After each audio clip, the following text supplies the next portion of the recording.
सभी सनातनी बहन भाइयों को राम राम। आज की वीडियो श्री रामचरितमानस के बाल कांड के दूसरे दोहा के बाद तीसरी चौपाई से शुरुआत है। तो लिखा है गोस्वामी जी ने बड़े ही सुंदर शब्दों में, मत कीरत गत भूत भलाई, जब जय जतन जहां जय पाई। मत कीरत गत भूत भलाई, जब जय जतन जहां जय पाई।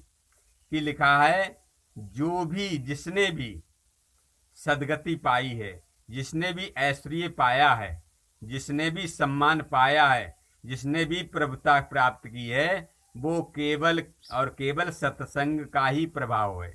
इस चौपाई में सत्संग की महिमा को बहुत ही बलवान बताया है। सत्संग से बढ़कर संसार में कुछ भी नहीं बताया है। और लिखा सो जानब सत्संग प्रभाऊ, लोकहु वेद न आनो पाऊ। केवल जो भी जिसने जो गति पाई है वो सत्संग से ही पाई है। वेदों में संतों के मुंह से सत्संग के अलावा कोई दूसरा प्रभाव नहीं है। सत्संग सबसे महत्वपूर्ण है। अब सत्संग क्या है? सत्संग केवल नाम के लिए सत्संग नहीं है। सत्संग का मतलब है सत्य की संगति। और सत्य क्या है? सत्य है सच्चाई। सच्चाई केवल बोलने चालने की बात नहीं है। सत्य केवल बोलचाल की भाषा का नाम नहीं है। जो मनुष्य केवल सत्य बोलने को ही सत्य समझते हैं वो गलत समझते हैं।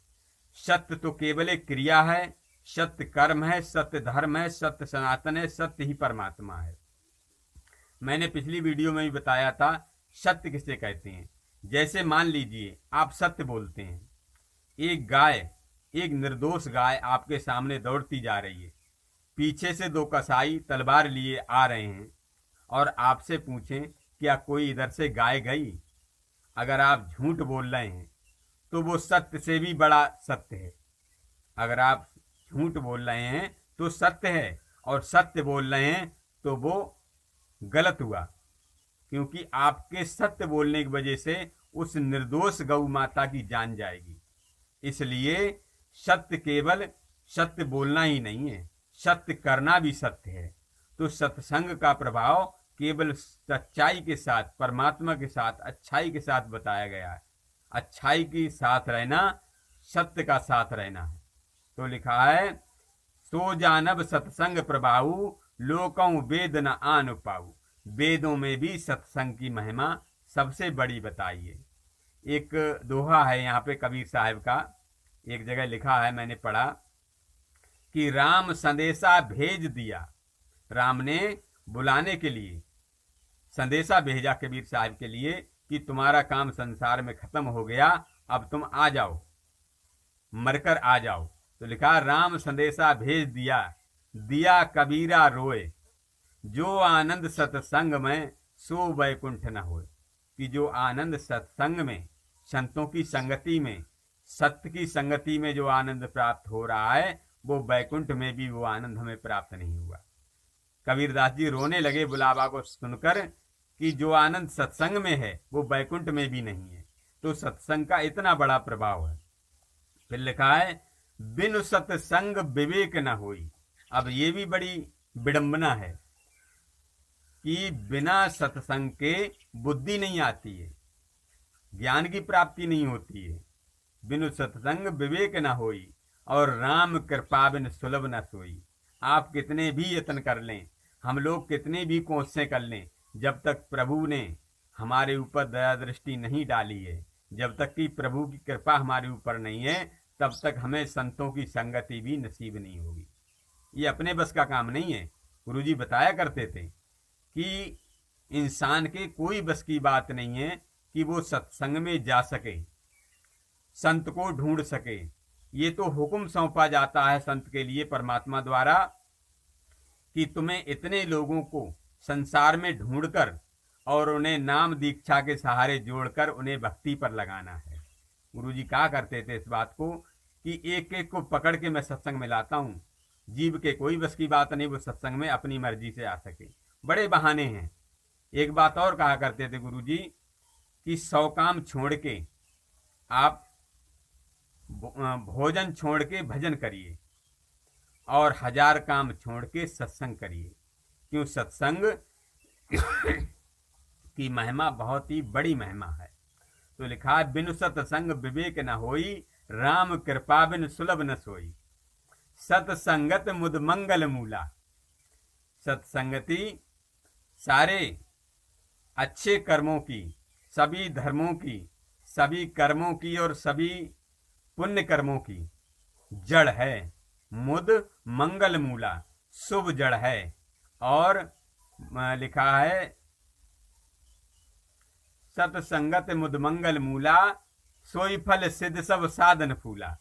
बाकी जितने भी कर्म हैं, तीरथ व्रत कर्म आचारा, बाकी जितने भी पुण्य कर्म हैं, वो सब केवल एक फूल हैं, भक्ति का फूल हैं, जड़ नहीं है। पत्ते और फूल के समान है बाकी सब कर्म। तो लिखा है, सठ सुधरें सत्संगत पाई। सठ कहा गया दुष्ट के लिए, दुष्ट प्रवृत्ति के लोग। मैंने पिछली वीडियो में बताया, डाकू रत्नाकर से लेकर और महर्षि वाल्मीकि तक का सफर। उस वीडियो का नाम है कि कैसे एक डाकू रत्नाकर संतों की संगति पाकर और महामुनि महर्षि वाल्मीकि बने, जिन्होंने श्री रामचरितमानस रामायण को शुद्ध संस्कृत में लिख दिया। इतने बड़े डाकू और बाद में इतने बड़े महर्षि बने, तो ये सत्संग का ही प्रभाव है। तो लिखा है, सठ सुधरें सत्संगत पाई। सठ बड़े ही बड़े दुष्ट सत्संगति को पाकर सुधर जाते हैं, सत्संगति पाकर सुधर जाते हैं। जैसे एक पारस पत्थर होती है, एक पत्थर का नाम पारस होती है, तो पारस के टच में कैसा भी लोहा हो, चाहे वो कीचड़ का पड़ा हुआ हो, चाहे वो कहीं शुद्ध जगह का पड़ा हुआ हो, वो उसे सोना बना देती है। सठ सुधरें संगत सत्संगत पाई, पारस परस कुधात सुवाई। मतलब पारस के स्पर्श से धातु कुधातु कैसा भी लोहा हो, चाहे वो गंदा हो चाहे साफ सुथरा हो, वो शुद्ध सोना बन जाता है। फिर लिखा, विधिवश सजन कुसंगत परई। अगर किसी वजह से कोई सज्जन पुरुष कुसंगति में पड़ जाए, गलत संगति में पड़ जाए, विधिवश सजन कुसंगत परई, फन मन सम निज गुण अनुसरई। फन मन सम निज गुण अनुसरई, कि जैसे कोई सज्जन पुरुष कुसंगति में पड़ जाता है, तो सांप, यहाँ पे लिखा फन, फन माने सांप, फन मन सम, जैसे सांप अपनी मणि धारण करता है, एक इच्छाधारी नाग मणि धारण करता है, लेकिन उस मणि में उसके जहर का कोई असर नहीं होता है।